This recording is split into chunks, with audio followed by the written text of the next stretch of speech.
साकिब, किसकी विलिंगनेस है, किसकी विलिंगनेस नहीं है मुज़ाकरात में? आपको क्या लगता है कौन रुकावट है? वैसे तो हुकूमत सबसे ज़्यादा दावे करती है कि वो तैयार हैं, वो करना चाहते हैं, मुज़ाकरात की दावत दे रहे हैं, उनके मुख्तलिफ लीडरशिप बात करती है, लेकिन अमली तौर पर ग्राउंड पे वो क्या कर रहे हैं उसका अगर हम जायज़ा लें तो मेरा ख्याल है कुछ भी नहीं कर रहे, बल्कि वो तो मुज़ाकरात से इनकारी आप ये कह सकते हैं कि जिस तरह हमारे पैनल ने बात की, मैं बिल्कुल इत्तेफाक करता हूँ कि क्या ये मैंडेट वापस दे सकते हैं या नहीं दे सकते।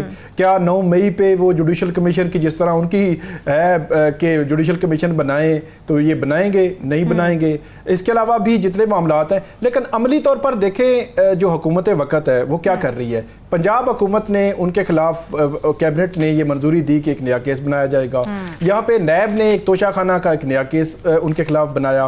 फिर जो वफाकी हुकूमत है उसने क्या किया है, वफाकी हुकूमत आई 2023 में जब PDM की हुकूमत थी तो उस वक्त उन्होंने 2 जो है वो तरामीम की, क्योंकि वो नैब की जो पॉलिटिकल इंजीनियरिंग है उसको माजी में खुद भुगत चुके थे। उन्होंने नैब तरामीम की। उन नैब तरामीम में एक तरमीम ये भी की कि जो रिमांड है वो 90 रोज़ का जो है वो ये दुरुस्त नहीं है, 14 रोज़ का रिमांड जो है रूटीन के केसेस में, जिस तरह जो ATC के या ATA के केसेस होते हैं, दूसरे केसेस होते हैं पुलिस के केसेस, उन केसेस में की तरह 14 रोज़ का रिमांड होना चाहिए जो फिजिकल रिमांड है। तो उस वक्त उन्होंने तरमीम की, लेकिन अब क्या हुआ, अब क्योंकि उनके अपोनेंट्स जो है वो किसी ना किसी केस में जो है वो आ सकते हैं, तो उन्होंने जो है वो ऑर्डिनेंस जारी कर दिया कि 14 रोज़ की बजाय जो है वो 40 दिन का रिमांड होना चाहिए। हालांकि इस वक्त ही सुप्रीम कोर्ट के सामने उनका मौकफ है कि रिमांड 14 दिन का होना चाहिए, लेकिन वो उनका तजाद देखें जो वफाकी हुकूमत है कि ऑर्डिनेंस जारी कर रहे हैं कि 14 नहीं बल्कि 40 दिन का होना चाहिए। उनसे सवाल अगर किया जाए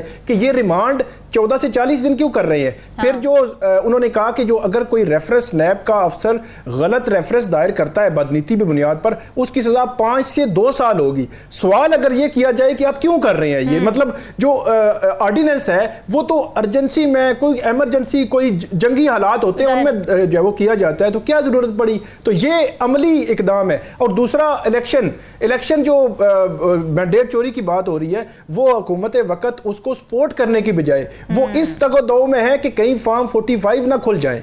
उन्होंने इलेक्शन ये तरमीमी ऑर्डिनेंस लाए हैं कि जी वो 2023 में खुद इसी PDM हुकूमत ने एक जो लेजिस्लेशन की कि 2017 के इलेक्शन एक्ट के मुताबिक जो रिटायर्ड जज जो है वो लगाए जा सकते थे इलेक्शन ट्रिब्यूनल, वो नहीं लगेंगे। इन्होंने 2023 में तरमीम की कि सिर्फ सिटिंग सर्विंग जजेस होंगे। लेकिन अब क्या हुआ, अब जब उनको समझ आई कि ये तो मामला जो है वो खुल जाएंगे, अब उन्होंने ऑर्डिनेंस जारी किया है कि जी वो सिटिंग जो रिटायर्ड जज हैं वो भी लगा सकते हैं, और साथ ये भी कर दिया कि जो ट्रिब्यूनल है वो तब्दील करना चाहें वो भी कर दें। तो इसका मतलब ये हुआ कि हुकूमत वक्त जो है वो डरी हुई है, सहमी हुई है, और उस अमली तौर पर जितने भी इक़दामात हैं वो मुज़ाकरात को सपोर्ट नहीं करते, वो तो जेल में बैठे हुए हैं। फिर एक और मैं बात करूंगा कि जो नवाज शरीफ साहब हैं मरी में हैं, उन्होंने कुछ जो है वो चीज़ों के हवाले से बात की, खासतौर पर वो जो उनके खिलाफ अदलिया इस्तेमाल होती रही उसके हवाले से उन्होंने बात की कि माजी में के खिलाफ ये होता रहा। मेरा ये ख्याल है कि वो माजी तो डेफिनेटली हम भी उस वाले से बात करते हैं, लेकिन 2022 से आज तक उनकी हुकूमत है। जब मुस्लिम लीग नून की हुकूमत ये कहती है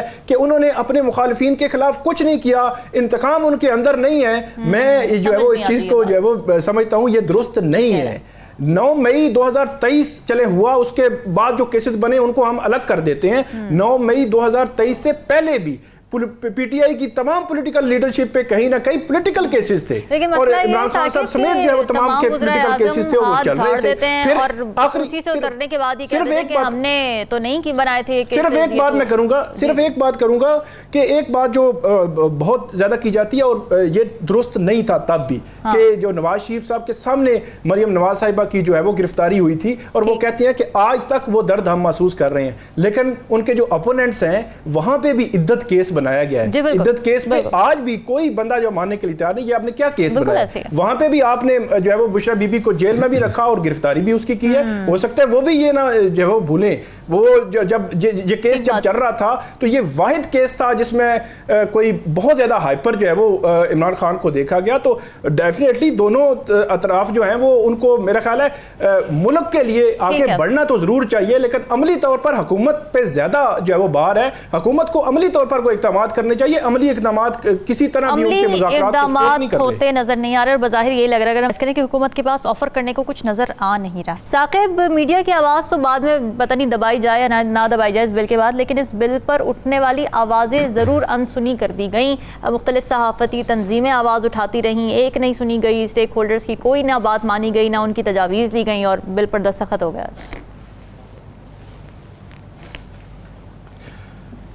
एक तो वही पीपल्स पार्टी का जो किरदार है उस पर बहुत ज़्यादा मतलब अफसोस ही किया जा सकता है कि चलें मुस्लिम लीग नून उस पर हम तनकीद कर रहे हैं, लेकिन वो खुल के उन्होंने जो है वो एक बिल लाए हैं, एक हद के इज़्ज़त का कानून जो है उन्होंने असम्बली में पेश किया है, पास कराया है, आगे उस पर डटे हुए हैं, उसका दिफा कर रहे हैं। उस पर तो तनकीद डायरेक्टली है ना, डायरेक्टली वो आए हुए हैं। लेकिन पीपल्स पार्टी जो है उसका किरदार जो है वो मरकज़ से लेकर पंजाब तक जो है वो आपको इसी तरह ही मुबम सा नज़र आएगा, कन्फ्यूज नज़र आएगा कि अब उनसे पूछे कि मरकज़ में आप अपोजिशन में है या हुकूमत में, तो वहाँ पर भी वही जब वो चाहते हैं कि अब हुकूमत के किसी इकदाम की मुखालफत करनी है या उस पर पब्लिक का जो रिएक्शन आएगा वो उनको नुकसान दे सकता है, तो वो उसको अपोजिशन का लिंक जो है वो आपको बात करते नजर आएंगे।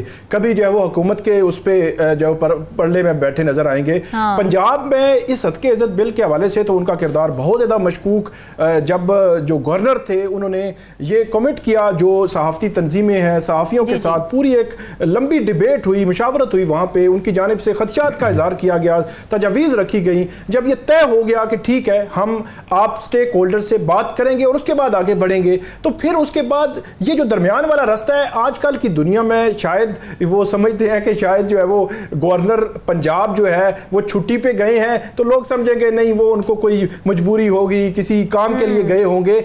ऐसा नहीं है, दुनिया समझती है कि कौन कहां से कैसे जो है वो चल रहा होता है। 2024 में हर चीज जो है वो बड़ी क्रिस्टल क्लियर नजर जो है वो आ रही होती है। गवर्नर साहब कहां गए कानून की बात करने से कबल मुस्लिम लीग नून शायद बैरून मुल्क होंगे, क्योंकि अंदरूनी मुल्क होते तो वो जो है वो इस पे होते, यहाँ पे मौजूद होते, बैरूनी मुल्क ही होंगे, इसलिए उनकी जगह जो है वो दूसरे जो उन्होंने ली है। मरकज में भी ये सदर साहब नहीं थे तो यूसुफ रजा गिलानी साहब ने जो 2 ऑर्डिनेंस जारी किए हैं। मुस्लिम लीग नून की अगर बात की जाए तो पिछला जो दौरे हुकूमत था 2013 से 18 तक, वहां पे भी 2016 में उन्होंने जो लॉज बनाए उन लॉज पे उस वक्त तनकीद भी हुई और वो फिर बाद में हमने देखा उनका मिसयूज भी हुआ। जो पीका के लॉज थे और वो मुस्लिम लीग नून के खिलाफ भी इस्तेमाल हुए। अब दोबारा से वो कवानीन उन्होंने बनाए हैं और ये हेस्ट में बने हैं। किसी की इज्जत को उछालना, फेक न्यूज, मिस इन्फॉर्मेशन, इसको कोई भी डिफेंड नहीं करता, ना इसके साथ को चलने के लिए तैयार है। और हर कोई बंदा ये चाहेगा कि इनके खिलाफ जो है एक्शन होना चाहिए। लेकिन ये सारी चीजें बेहतर होता कि स्टेक होल्डर्स के साथ बैठकर हेस्ट में ना किया जाता कि आप जो है वो अचानक लाए और एक हफ्ते के अंदर अंदर आपने पेश किया असेंबली में और जो स्पीकर साहब ने कहा कि 2 दिन है कमेटी के पास, 2 दिनों में वापस ला के आपने 8-10 दिनों में आपने उसको जो है मंजूर कर लिया। शोर मचाते रहे सहाफी, सिविल सोसाइटी तनकीद करती रही, बोलती रही, लेकिन उन्होंने एक नहीं सुनी। ये बड़ा हैरान कुन है। ये तो एक आमराना एक जहनीयत को जो है वो सपोर्ट करता है। फिर इस हद के इज्जत जो कानून है इसमें जो पब्लिक ऑफिस होल्डर्स हैं, पब्लिक ऑफिस होल्डर जो है वो आज खुद नहीं होते, वो कौमी खजाने से उन पर खर्च हो रहा होता है। वो जो जिस कुर्सी पे वो बैठे होते हैं वो बुनियादी तौर पर वो अवाम के जो नुमाइंदे भी हैं और खादम भी हैं, मतलब वो अवाम के लिए सब कुछ कर रहे हैं ना। तो टैक्स जो है वो अवाम दे रही है, सारा टैक्स का पैसा उन पे लग रहा है। तो इन पर अगर कोई तनकीद हो, मैं जो समझता हूँ बिलाजवाज भी तनकीद हो तो क्या होगा, क्या हो सकता है। मतलब लोगों को बोलने दें, लोग अगर तनकीद भी करेंगे तो चीजें वक्त के तनकीद वही लोग बर्दाश्त कर सकते हैं जो अपने आप में सिक्योर भी हों अंदर से। अगर इनसिक्योर लोग होंगे, उनको पता होगा हमारी कारकर्दगी नहीं है, तो उतना ही वो डरेंगे भी तनकीद से।